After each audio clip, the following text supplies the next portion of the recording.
Welcome to the Superset Podcast, episode 58. This is Crystal O'Keefe. And this is Tom O'Keefe. Hi. Hi. So we are interviewing this week John Sills. Yeah, he is quite the user of the tonal, and he has actually won competitions, like bodybuilding competitions, just by using the tonal, which is really amazing. Absolutely. So it's fascinating because I know that there's a lot of people out there.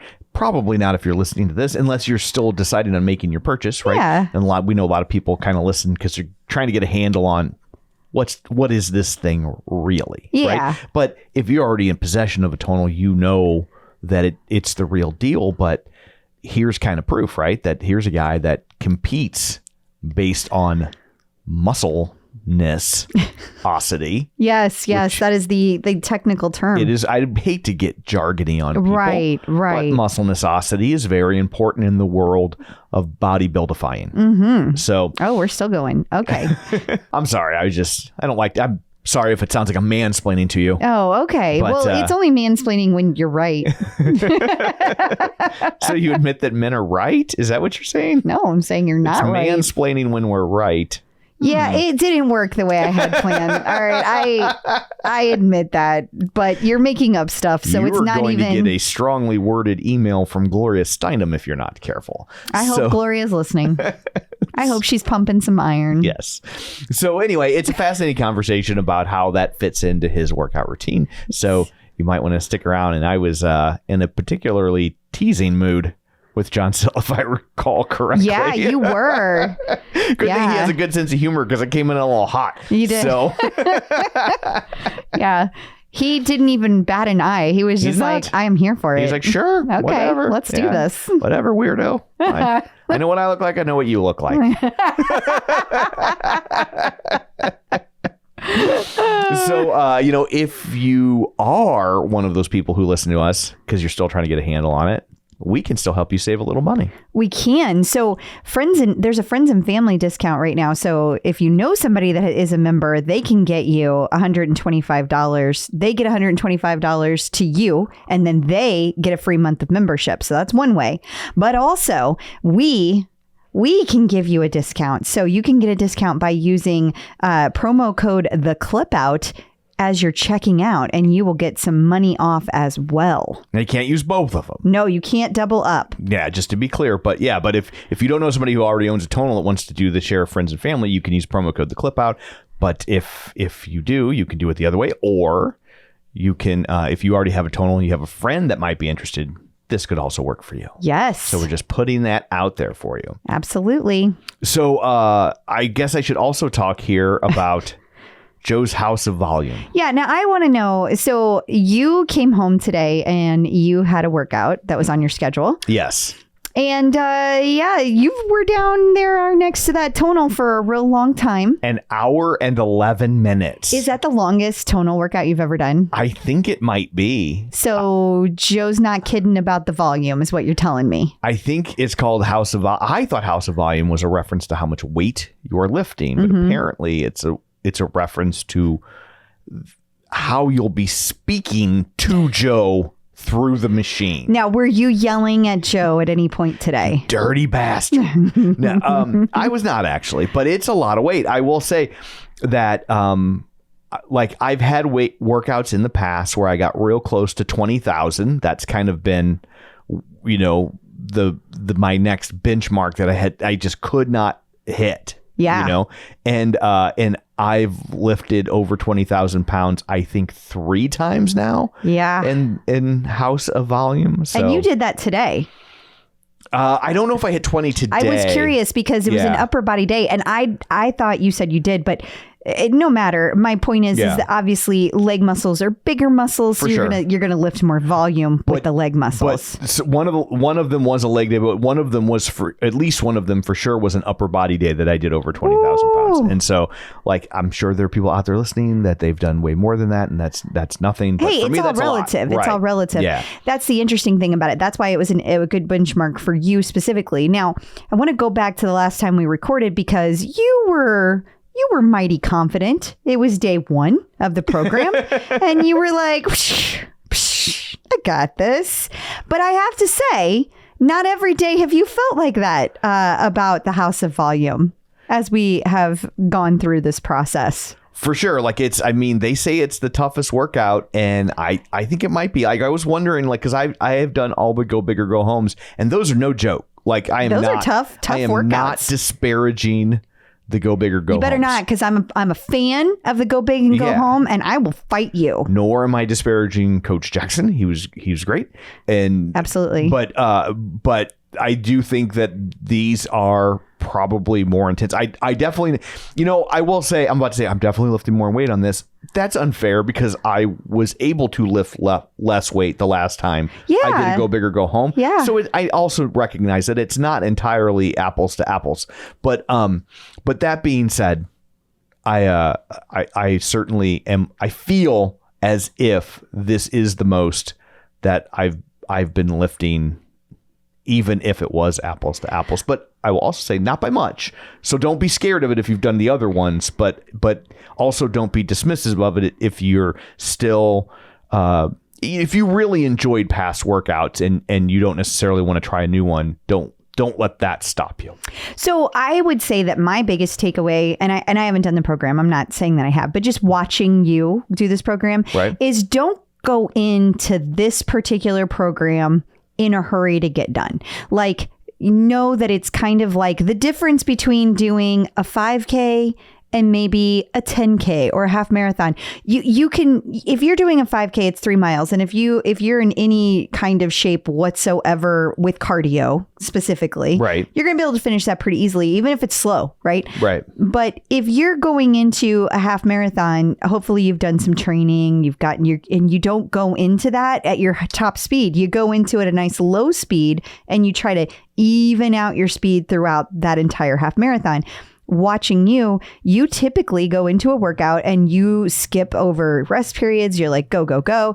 Not on these. Like on these, you're like, no, I'm taking the rest and I will go. Yeah. I will, not like you're super slow. No, but I will say, like, I think the one today said it was supposed to be like 65 minutes and I ended up all in doing an hour and 11 minutes. And I will also say I skipped the cool down because we had to record this. Mm-hmm. And so, and you never do cool downs. Like, let's be really honest. I just want to encourage people to skip the cool downs. Well, they should not do what you do. But, they should do what they are supposed to do. I know that there are hundreds of thousands of people out there who are going to be like, well, if Tom doesn't do cool downs, right?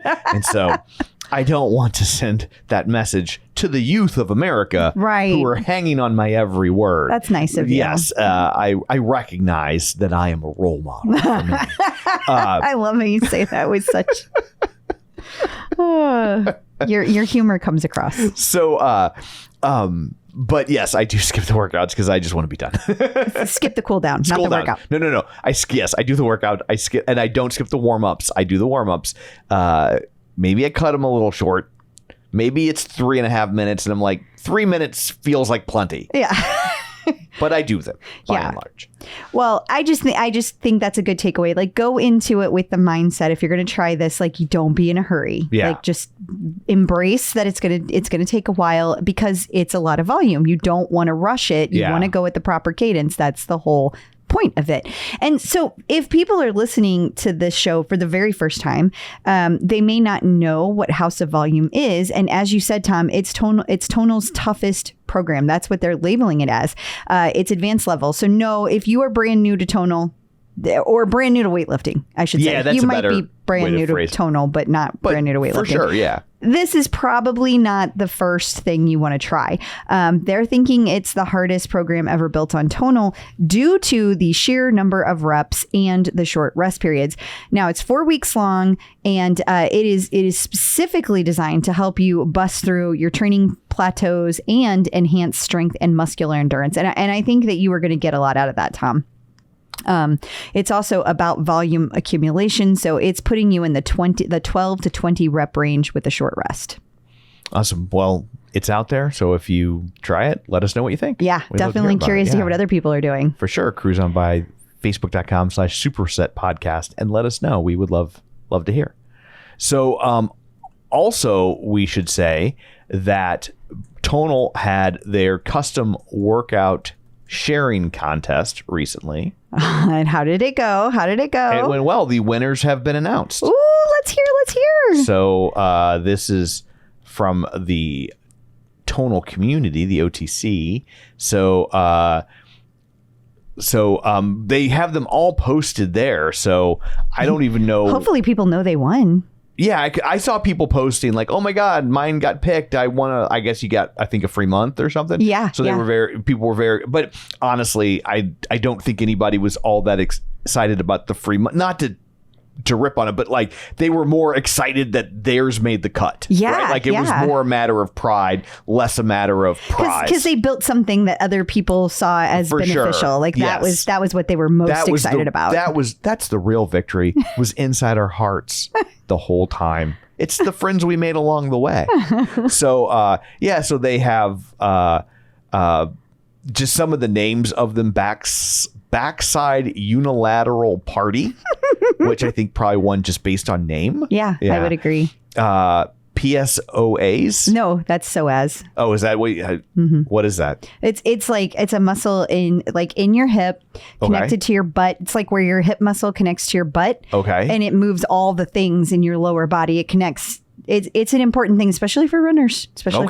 Yeah, that's why I don't know what it is. Yeah. Legs and plyo. That was one. That's a good one. Barbell boot camp. Ooh. Chest and back 3-ways. And who doesn't like a good 3-way? I mean, chest and back. What? I mean, I guess that's one winner. So this one goes to 11, which is even more than a 3-way. What is going on? Your mind is in the gutter. That is what is going on. Core tempo Tabata. That was one. That sounds rough. That sounds hard. Yeah. Lumberjack lifts shoulders. Yikes. Like, woof. Like I feel like the workouts I've been picking lately have been highly focused on shoulders. I feel like I've been doing lots of I don't know why. Because men like to build their shoulders. Okay. It's part of like in all seriousness, a lot of men, they're looking for a certain aesthetic, and it's like that wide at the top and skinnier as you go down, like the little triangle, right? Okay. Well, shoulders are a big part of that.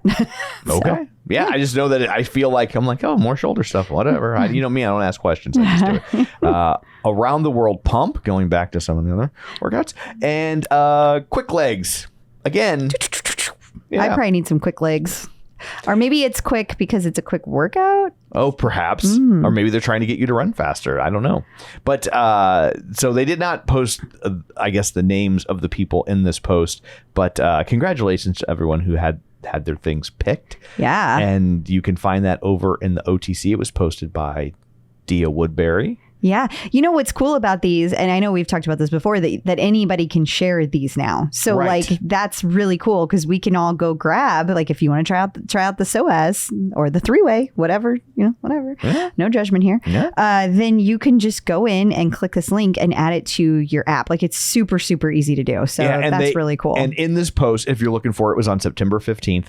They have all the links. So you can definitely go through, and if any of these sound good to you, you can just boom, click the button, do the sharing. So, and if you make your own, you can share those as well. Ooh, I love it. So how you do that is you open your workout under the custom tab in your app. You click the share button in the top right corner, and then you get a personalized link that you can text, email, airdrop, or any of the social media apps. And then boom, they've got the link. They're good to go. Nice. So normally this is where I ask you what's on the show, but we've already done so much talking. So we're just going to, coming up, run through all the new content. Okay. Because there's so much. Yeah, there definitely is. But before we get to that, shameless plugs, don't forget you can find us on Facebook at facebook.com/supersetpodcast. While you're there, like the page, join the group. Wherever you're getting your podcast from, be sure and follow us so you never miss an episode. Leave us a review if you would be so kind. That is super helpful. And you can also watch these episodes over at YouTube at youtube.com/theclipout, the name of our other show. But everything lives on one YouTube channel because it was too much work to create another YouTube channel. So just transparency and laziness. It's helpful. I'm a big proponent of it. Yeah. So anyway, there's all that. Let's dig in, shall we? We shall. New tonal content. As always, there is lots of new content. The first one is muscle building basics for beginners. So if you're thinking about House of Volume, but you're not quite there yet, this is probably a good place for you. This is a good place for people, especially new to weightlifting in general.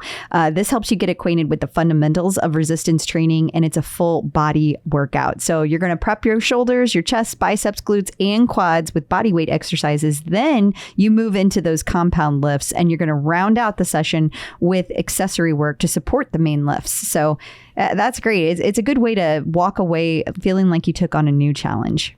And who is the coach on that one? That is Coach T, Tanisha. And a little spoiler for you, she's going to be on our next episode. Yay. So the next item up for bid is 20 and 20 fire circuits. I love the name of this one because it just sounds like you're gonna get an ass kicking. It sounds like you're going to be a robot. Fire circuits. Oh, well, this is going to help you get a burn in your legs, your back, and shoulders. It's another full body workout, long sets of lunges, rows, and presses. They're going to light up the muscles as you move through 5 exercise circuit 2 times, finishing with a reverse drop set and additional time under tension, which is going to drive strength and endurance gain. This is with Coach Ash. So you're not going to get an ass kicking, you're going to get an ash kicking. Yes, you are. Okay.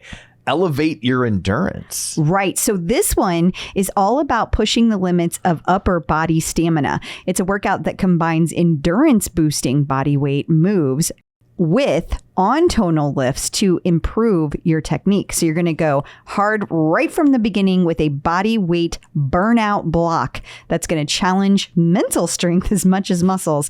You better worry when they say that. Yeah. And then progress to core and accessory work with emphasis on movement quality. And this is Coach Christina. I'm glad they let you know up front that there are going to be on tonal moves. Because like I know sometimes if I see a bunch of body weight stuff, you're like, I'm out. I'm like, well, what'd I get a machine for? Yeah. And I do. There are some body weight stuff that's only body weight that I do. But like I know going in that it's body weight. So like if I go in thinking I'm going to use the machine and I get a bunch of body weight stuff up front, I spend the first 10 minutes cranky. Yeah. Like, what are we doing? No. And a lot of people do. You are not alone in that. Really? Like, I think a lot of people are like, why, right. you know, because they want to lift. Like if you're a person who enjoys the lifting aspect of lifting weights, then you feel like you're quote unquote wasting your time when you're not lifting. But there's a lot of benefit and warm up benefit of doing the body weight moves as well. Logically, I know that to be true,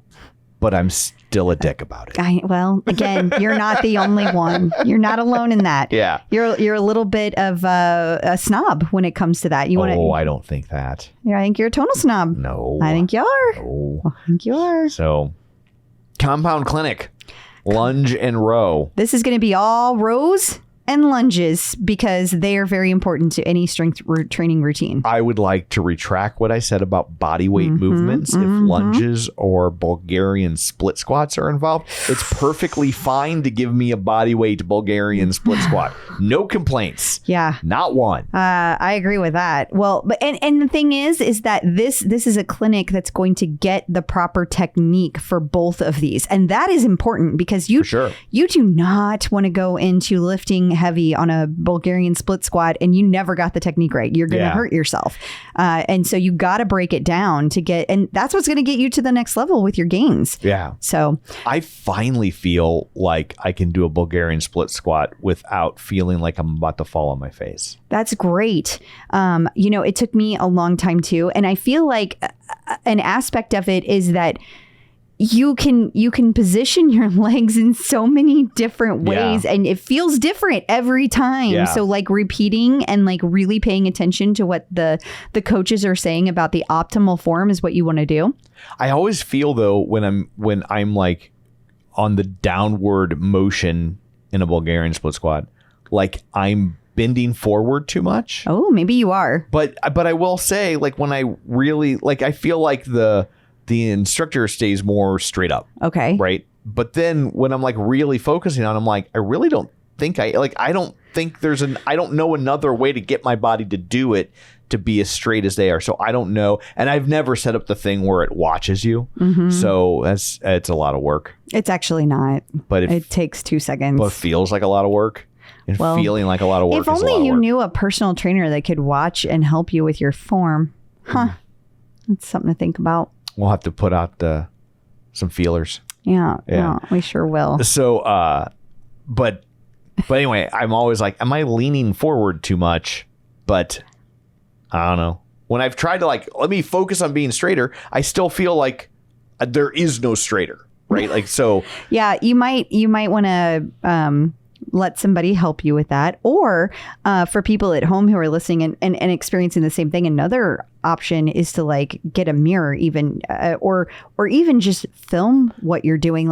Just to be clear, an actual mirror, not the machine. Oh, God, no. Why would you bother getting that? I just want to make that very clear for people. For people who have one, there's no disrespect, but if you have a tonal, you don't need one. No, you do not. Yeah. So anyway, get an actual mirror. Right. And then check your form, because it also might be that it feels like you're bent over, but maybe you're not. And you could see, and that might change your perspective. That's true. So I guess if we get a mirror, should we get rid of the tread or your bike? Which should we get rid of? Yeah. So we can make room for that. That's not going to be a thing, right? Oh, I was just trying. You were so adamant. I wasn't. I was trying to do the things you want me to do. You know what, though? If you really wanted to get a mirror, you could get a full body mirror and put it on the back of the door where all of your thousands of unread comics are. I've read we a lot moved of those. all of those. Yeah. I've read a lot of those comics. Thank you very much. Okay. Well, not for a long time. Okay. Well, if I just own it, if I was, the bathroom would be littered with comic books. That's how it used to be. So Ultimate Series is the last item up for bid. Okay, so this one is this is a new custom By Tonal workout. And it's a series. So it's designed by, of course, the experts at Tonal. And it's going to combine the efficiency of custom workouts with the ease and expertise of coach-led pre-programmed content. And you're going to be able to go at your own pace because you are in the driver's seat. And you really like those custom By Tonals. I do. I like because there's no messing around. They just get to it. And that's the point. Yeah. Just get in, get out. Yeah. Yeah. Especially because as much as Tonal has been super beneficial for me, I still don't like working out. I don't think you're ever going to like working out. I think it would have happened But I think you miss working out when you don't do it, which I find interesting. I think because I have I feel like I have a death grip on being looking better, and that I don't. You don't want to lose that momentum. I feel like I could easily let 2 days off turn into 5 days off, turn into I haven't done it in a month, and I get it. So I don't want to do that, and so I'm very focused on not letting that occur. So I think that's what you're picking up on. It's not so much of I love this, I must go do it, as much as I have been doing it long enough now to where I have definitely reaping the benefits, and I don't want to backslide. So, and we should also say Compound Clinic, Lunge and Row. I don't think we said that was Coach Tim. We did not. So we don't want Coach Tim to listen and be like, oh, how come they say my name? We are so happy that you are teaching the Lunge and Row Clinic, Coach Tim. Yes. Thank you. Checking in with the Tonal community. Joining us today via the magic of ZoomTube is John Sill. Hey, John, how's it going? Hello. Going good. Thanks for having me on. Well, we appreciate your time. So let's see, what originally got you into workouts? Because I know that you are not an average weekend warrior. You're really into working out. So how did that start for you?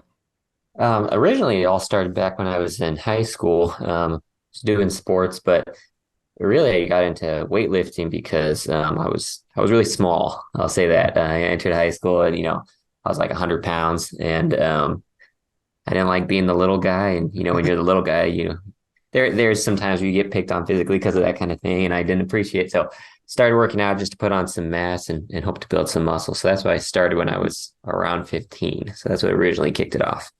That's a really healthy approach.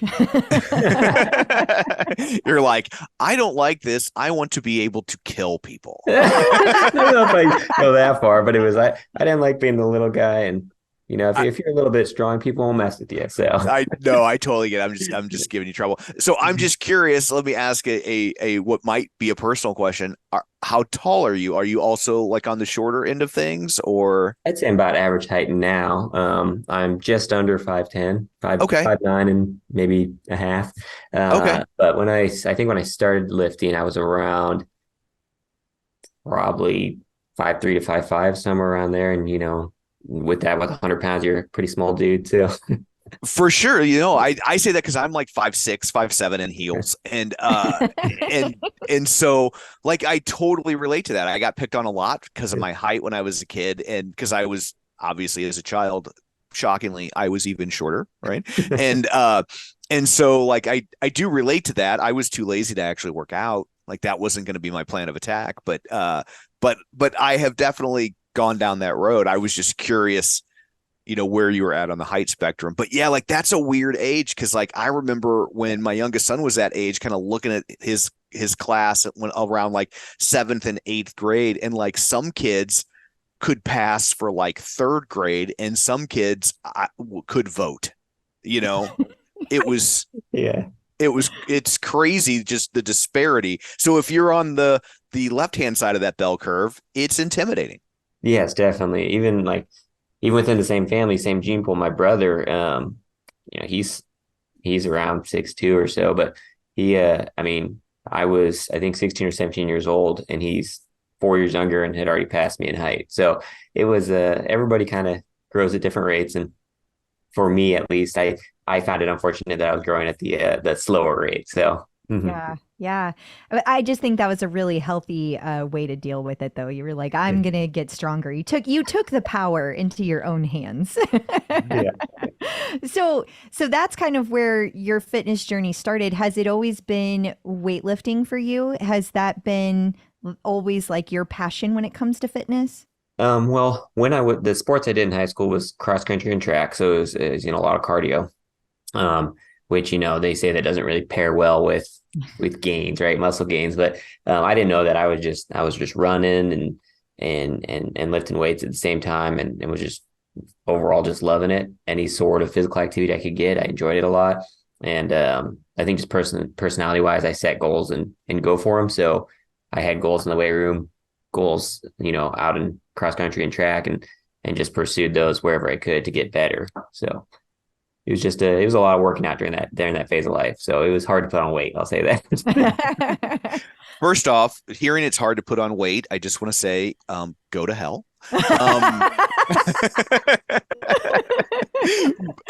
But so when did you pivot to more of a strength training focus as opposed to cardio? Well, once I finished up high school and had kind of made the decision, it was even before that. I think it was my senior year of cross country. I decided of high school, I decided I don't really enjoy this as much as I thought, and I'm not interested at taking it to the next level. I guess I was being recruited by small colleges like NAIA level, and had got some interest from them, but I was not interested in running anymore. So, I still finished out my high school running career, but I'd made the decision that was going to be it. So once I got to college, to undergrad, I tried to run from time to time and just didn't enjoy it anymore. So it was just strictly weightlifting at that point. And when you go into a college weight room, just as an undergrad student, you're 18 years old, small guy like me, and there's, grown men lifting around 20, 21-year-old is what it looked like, at least. And they were huge. And so in my mind, I said, okay, this is where I got to start getting after it and really start putting on weight. But still, it's still a struggle with that. But yeah, that was the goal back then.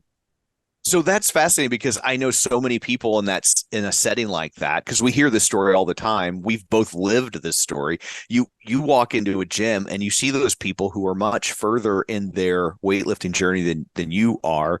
And that's scary. That's intimidating. For me anyway, like I would feel like such an imposter going over there and like, I'm going to lift up this little weight that they might as well have painted pink and put a vagina on. And, hey, women can lift heavy weights. They absolutely can. Many of them can lift heavier weights than I can. And so it's intimidating. to walk into the gym. Like I feel like it's intimidating for men and women, but for different reasons.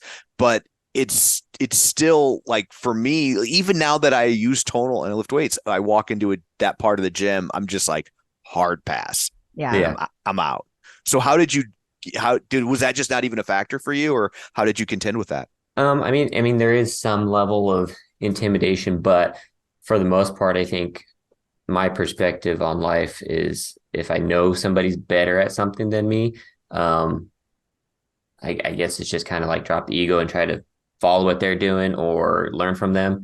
And I think I've always had that mindset. I'm never going to be the best, like the absolute best person in the world. I'm never going to be the best at anything in life. So there's always going to be somebody better that can teach you something. And so I think that same thing with weightlifting. And you have to be careful, because a lot of people, there's genetic factors here where some people are naturally just big and fit.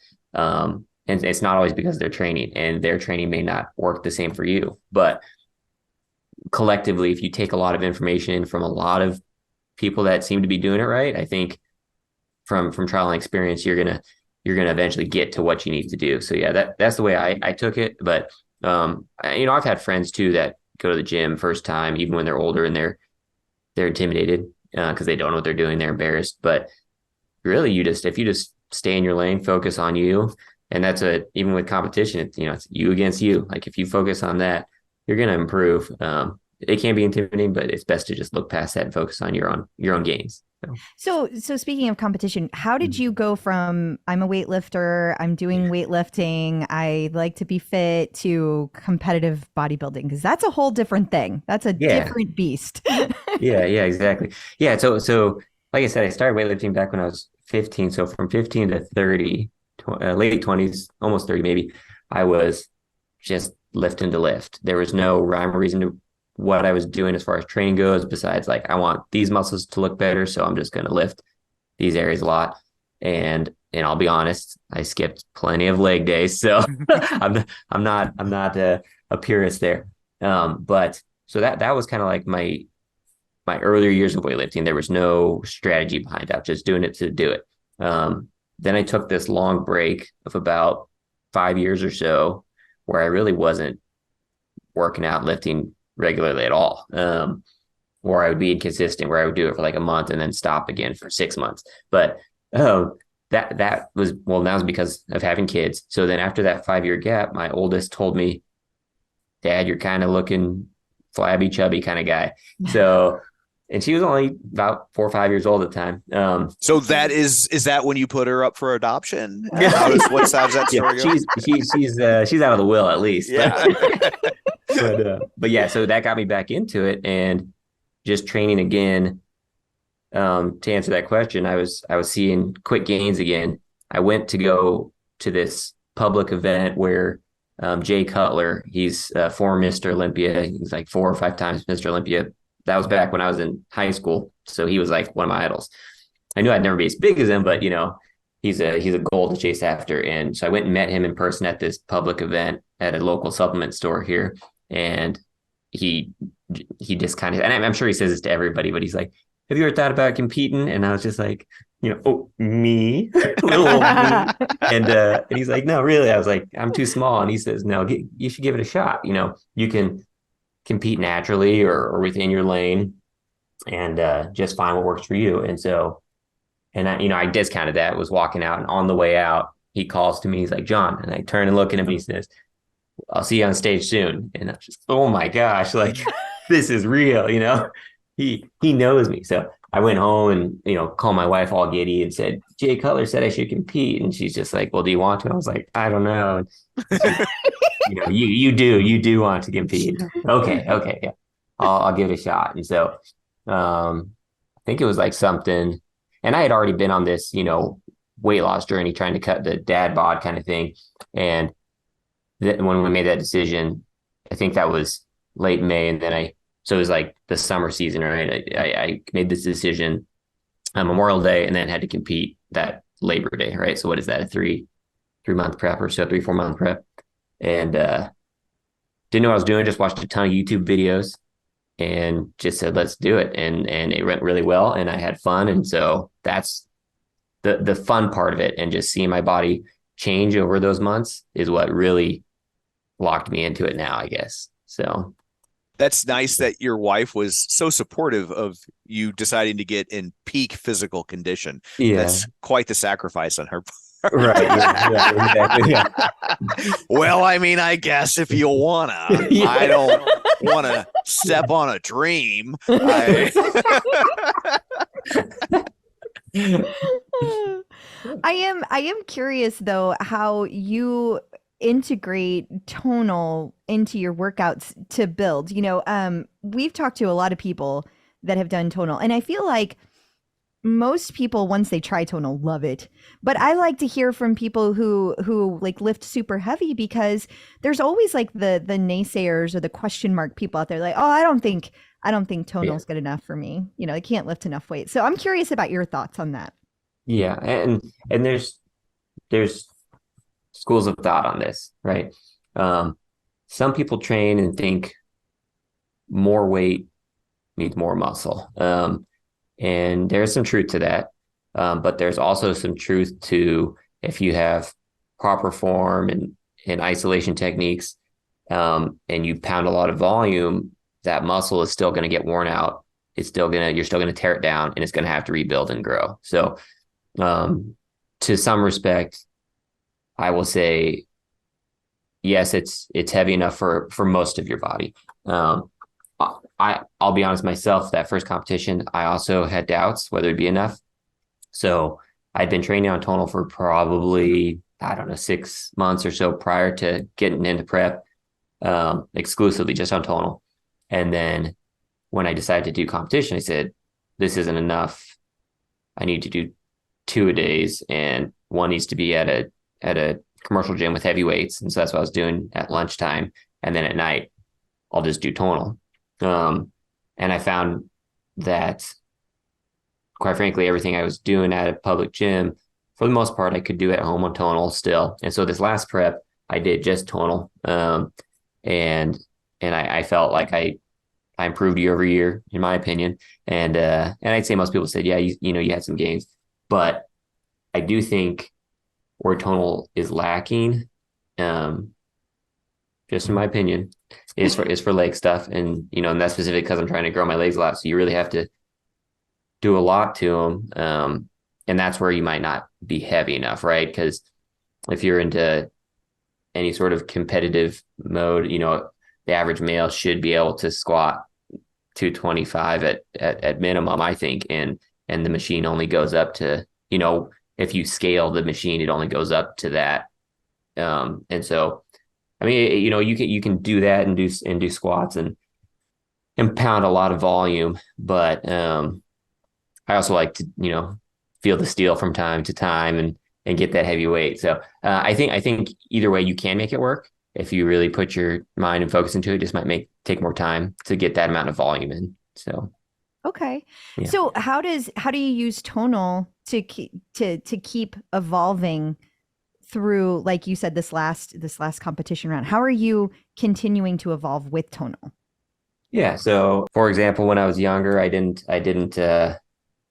really go through focusing on the eccentric portion of my moves. It was, I call it ego lifting, or a lot of, I just want to look strong. Got to throw a lot of weight on the bench and push it around. And now, I'm focusing more a full body thing, and a lot more of let's drop the weight a little bit, let's get the move, and then feel it on the way back. You're either using eccentric mode, or even if you just do a normal mode, as long as you really feel the movement and the stretch, you're really doing yourself a whole lot of a favor. You're doing yourself a favor by putting in more focus on the movement. And so that's something that tonal has really helped me evolve with, because the machine itself will tell you, slow it down or do a full range of motion and things like that. Those form corrections, honestly, they're game changing. So I'm just curious, when you talk about how, like, when you were younger, it was a little bit more maybe ego driven in terms of like you want to lift a lot of weight, which I totally get. Like, I'm not even disparaging you for that, but I'm just curious, was there a moment in time when you had like an epiphany and you were like, this is not the most efficient and effective way for me to lift weight? Or was it just a slow realization over time?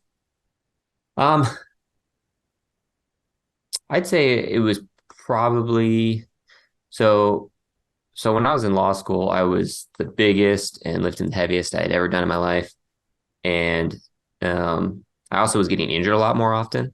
My joints were, I was having shoulder pains and wrist pains, and I had kind of like a tricep elbow kind of thing that was always nagging me. So it was a lot of upper body injuries, and I found that was because you were skipping leg day. Well, yeah, that's one way to keep your legs healthy, skip the legs. But also just my form wasn't great, and I was just trying to go as heavy as possible. And for a while I'd say, okay, I'll just take some time off. It'll heal. I'll get back to it. But it kept happening, and that was when I realized, okay, I'm getting older, and there's no reason I'm not trying to get into powerlifting. There's no point to this. So that's where I'd say that epiphany was after 6 months of recurring injuries. Yeah, it kind of happened. So like, is there a different way to do this? A better way to do this? For sure. Work smarter, not harder, right?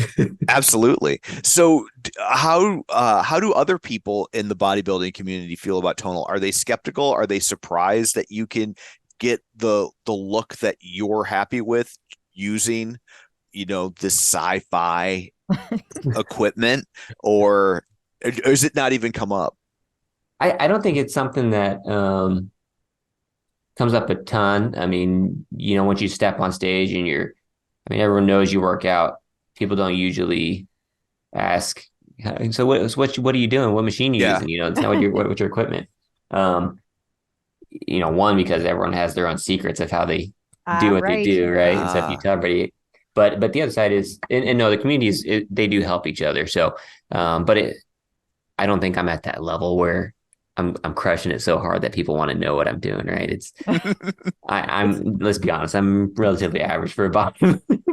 But that's people like, don't really ask. saying that is right, such a narrow window, though. That's a sliver of a sliver, right? Yeah. I guess, yeah. Yeah. But people, I mean, I think people online, I've heard question it whether it's something they can do or not. And I think it's very possible. It's very fine. So what do you personally love most about tonal? Convenience and safety is probably, and I know that's two things, but my first part is, I have young children in the home. For a long time, I was scared if I got a weight rack in there. My kids like to climb on things and pull things. And, you talk about a small child that only weighs 30, 40 pounds, and it's a 45-pound bar or weight falls on them. They're going to be seriously hurt. I mean, if I drop one on myself as a full-grown adult, it hurts. So for sure, a small child will get banged up pretty easy. But the convenience is that walk down there in my basement, rotate the arms, and it's ready to go. There's a lot more setup in between movements with the weight rack. I enjoy that, but it's when you're working with, we work full time, you have kids. It's hard to find a lot of time. So that convenience of you trim off the time, trim off the fat from changing weights and things like that. It helps a lot. So that's probably my two favorite things about tonal. You cheating bastard. So I'm just curious, are you doing specific like tonal programs? Are you doing custom workouts because you have some hyper specificity in your goals that maybe the average doughy, bald, goateed, middle-aged guy, not casting aspersions or naming names, would not have? Yeah. And it's funny because the official tonal community on Facebook, I've made plenty of posts on there about my journey, and I get asked that a lot. I would say I've done a mix, but looking at my profile history compared to others, I do a lot less programs compared to the average tonal user. And I think not that I don't enjoy the programs or think they're reputable by any means. I think they're great. I specifically really like Joe Rodonis. I like his programs a lot. But the reason I do custom stuff is When I'm in, I guess when I'm in prep mode, you're trying to do a lot more focus for specific muscles, right? Mm-hmm. And so when I do the programs, they're very whole body, all in combined. And if I have an area of weakness that's lagging, I'm trying to double up on that body part to grow it to make it catch up to the rest of the body. And so because of that, I do a lot of custom stuff.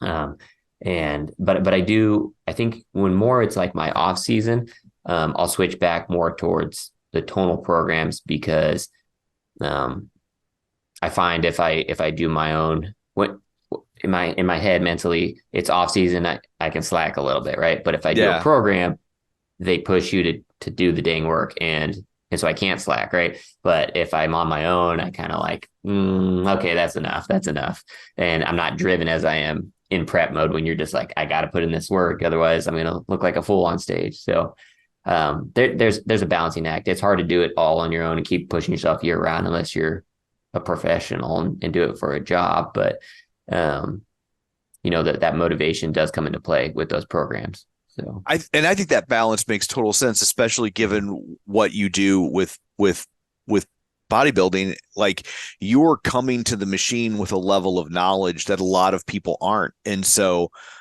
as someone who has absolutely no knowledge in the space, like, I rely on the machine for the knowledge, right?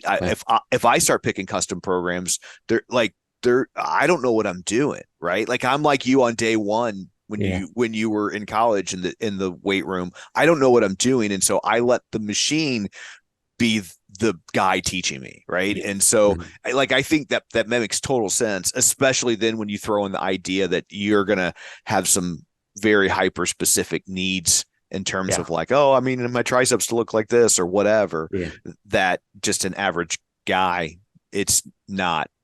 Like, I got a ways before people like me need to start worrying about that sort of stuff. Well, no, you probably step on stage next summer if you want, Tom. Well, I mean, yes, I could. It doesn't mean I would do any good, but I could do it. So I'm really curious, though, what is something about tonal that surprised you when you started using it? Kind of going back to the skepticism of enough weight. That is what surprised me the most. I think I tried it at what was it, like a Macy's, or what do they have a setup in the store, right? Yeah. And I put some weight on there comparable to what I would do in a gym with dumbbells. And I said, wait a sec, I about tore my shoulder off. This is heavy, and because it catches you by surprise. There is even if you have the strength, the first time you turn it on, just the way it pulls you, your body has to get used to it. So it was surprising to me how much heavier it felt. I think early on I did a comparison of, I went to my in-laws, they have dumbbells, and I was doing a flat press and was pushed in, and theirs is the heaviest they have is 80-pound dumbbells. And I was pushing those pretty smoothly, like, 10 reps and do multiple sets. I go home and try to do that on tonal. And, I thought I was, going to have the hernia or something. It was wild. It was a big difference. It was probably on the machine. I was probably feeling comfortable at that same time, around 60 pounds or something in each hand. And it still felt heavy. So it surprised me, the big gap in what it feels like when you have constant resistance against you, pulling you when you're doing your movement, versus a weight is just, it's a weight and gravity. I don't know. So that's what surprised me the most is how difficult it actually is. Yeah. I know I was surprised by how stable it was, like, because it's about, I know it's not pulleys, but visually it feels like it should be pulleys, And so, like, I'm visual in my head, I'm like, cables, pulleys, this feels like it's going to be like a Bowflex. It's going to be wobbly. And there is none of that. I mean, absolutely none of it. Yeah. It's true. Yeah. It's really, really remarkable from a technology standpoint, what it's able to handle and do. So on that note, how do you explain it to somebody? How do you specifically explain to somebody what tonal is when they know nothing about it? Oh, that's a tough question. I'd say, it's an all-in-one gym that fits on your wall, and I'd say it's most comparable if you do ever go to public gyms and you see those machines that, they have the various cable machines there. I'd say it's mostly similar to that, but it's capable of 10x those machines, right? So it's capable of meeting much more of your overall demands, but the feel and the setup of it is very similar. Is at least from a workout standpoint, that's my opinion. So. Gotcha. And do you, just out of curiosity, do you use any of the other content that's available on Tonal, or do you pretty much just stick straight to the lifting? I used to do the yoga because I was trying to help with my flexibility, and I still need the flexibility. I just have slacked on that. But yeah, so I've used the yoga content, I used the weightlifting content, and from time to time, I've even done they've like young kids programs. Like there's one where I think it's like a superhero one, but they I don't know if they still make them, but they used to make them, and they were, kid themed ones, and it's kids fitness, and they don't really use a machine. It's all stretching and push-ups and stuff. So I've done stuff like that with my kids, and their friends have been over, and they, what's that machine on the wall? And so we do that. I do that with them, and it gets the kids to work out for 10 to 15 minutes, or as long as their attention span, right? But so I use those and those programs, and they're pretty fun. But yoga is probably the only other thing besides weightlifting I've really used. Gotcha. And how old are your kids? My oldest is now 8, and my middle he's almost 5. And I've got a baby that's almost 2. So she doesn't do it yet. But yeah, that's probably for the best. Yeah. Yeah, the other 2 like exercising with me. So. Gotcha. I was just curious because we have teenagers and like we can't get them to touch it. So really, like it's so frustrating. I think they're just like they think they see it as like, oh, that's a thing the parents do. You know what I mean? And so it's not like they're doing anything else. They're doing nothing, which I cannot cast aspersions because I really didn't start working out till I was 50. So, I'm like, who am I to yell at them? But kids, teenage kids, if mom and dad tell them to do it, they're not going to do it for sure. But if they find interest on their own, they'll get into it. So and also, as you will learn in the not too distant future, every teenager is the smartest person who has ever lived. Yeah. So I know I was. So yeah. Exactly. And you get it back on the other end. It's not fun. Yeah. So do you have any advice for people who are just entering the tonal community? For the most part, people that are just entering the tonal community, I would advise them to really take their time exploring the different coaches and find who they really, really vibe with, I guess, before jumping into a program. I know it's very easy to jump into a program just based on the name of it, but I think so often a connection with the coach, and I know you're not really connecting personally with them, but when they teach you, you want to be able to learn from them. If you find a coach whose voice annoys you, or their side jokes don't really sit well with you, those are the kind of things that are going to rub you wrong, and then you're just going to not want to do the program. You're going to be discouraged from it because you don't want to see this person that's annoying you. If you find somebody that you really find enjoyable and you can work with, I would say start with those programs, get into a routine, and start with a program that's not as frequent. Do one that's only 3 days a week, and you build up from there. It's a marathon. It's not a sprint. So everybody that jumps into it thinking, I'm going to go to the expert level, hit it 5-6 days a week, you're probably going to burn out. So my advice is to find a coach you like, try some different ones out, and then commit to a program that's a less frequent and beginner level one. Get your body used to it, see how you respond, and go from there. I think that's great advice. It was not purposeful, but I ended up doing something very similar to that. When it first started, I was doing like 3 days a week, and I did that for about a year. And then I was finally starting to see progress. And then once I saw the progress, it was much easier then to level up to 4 days a week or 5 days a week, because I wanted to see, now that I had seen progress, I wanted to see more progress more quickly. So, but at the beginning, that's, there's that delayed gratification part that can be hard to wrap your head around, of like, I'm doing all this work and I don't look any different. Like you gotta give it a minute, but that's easier said than done.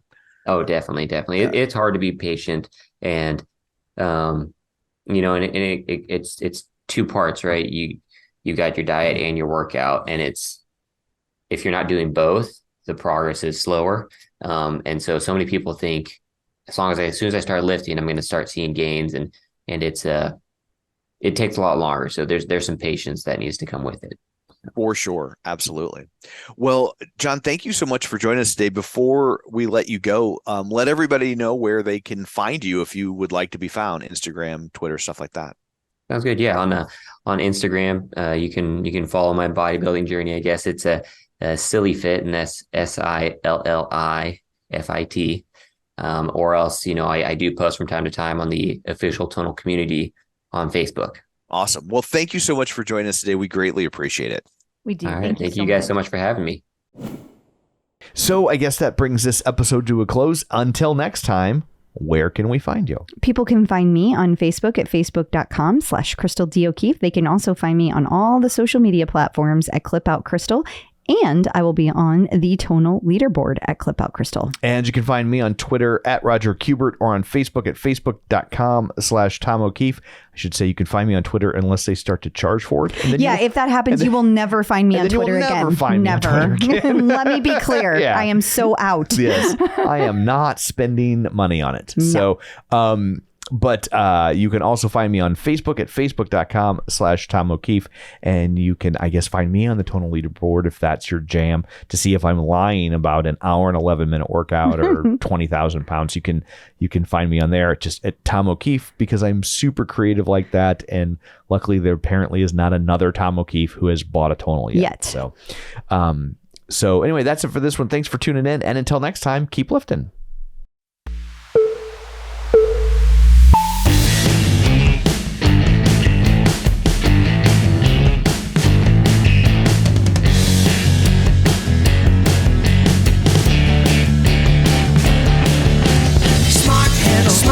Smart training, there you are, customized, make it right, AI, form and vibe, Superset will show you what it's all about. It's a Tonal workout.